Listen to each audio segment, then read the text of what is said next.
1832, the last year of Andrew Jackson's first term, was a pivotal year in his presidency. After fighting petticoats, Indians, and secessionists, he suddenly faced his most daunting enemy, the Bank of the United States. The bank war was absolutely the central political controversy of his administration. The Bank War began in the summer of 1832, when Congress, led by Henry Clay, renewed the bank's charter, even though it wasn't due to expire until 1836. Clay pushed the bill through for political reasons and presented it to Jackson on the 4th of July. It's not immediately clear that Andrew Jackson has a problem with the bank, but once Henry Clay involves himself in the bank recharter, then suddenly it becomes a battle royal that Jackson has to involve himself in. Henry Clay was also running for president that year, and he was supported by the president of the Bank of the United States, a man named Nicholas Biddle. Both Clay and Biddle believed they could force Jackson to sign the bank bill. If he didn't, Clay would crush his bid for re-election. But the old general outflanked them.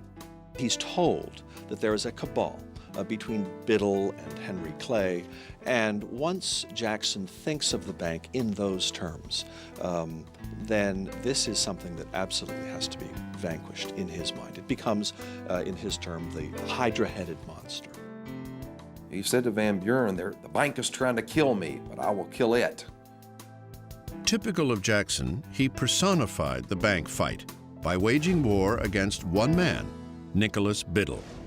Jackson saw Biddle not only as his own personal enemy, but the enemy of the people. The United States of America wasn't big enough for both Andrew Jackson and Nicholas Biddle.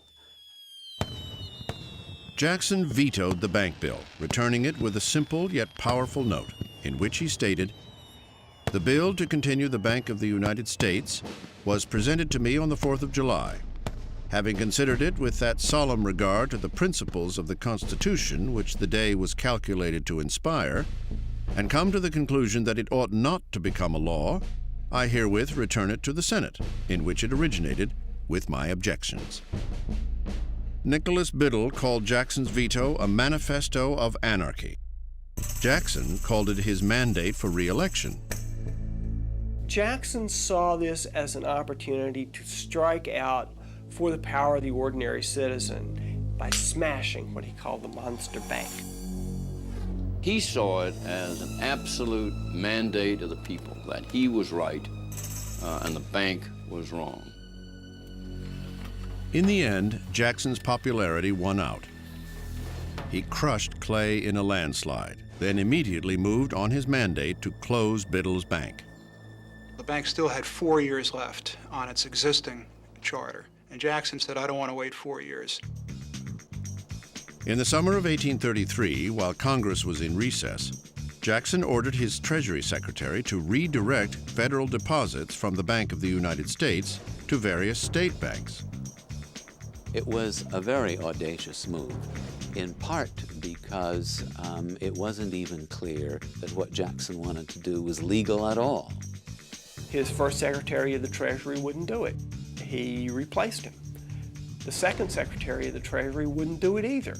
He fired him. So he went through 3 Secretaries of the Treasury before he installed one who would withdraw the money the way he was told. And when that was done, Jackson's enemies absolutely went ballistic. When Congress returned and found out what Jackson had done, they censured him for his actions. The first and only president to be censured. By 1836, the Bank of the United States was dead.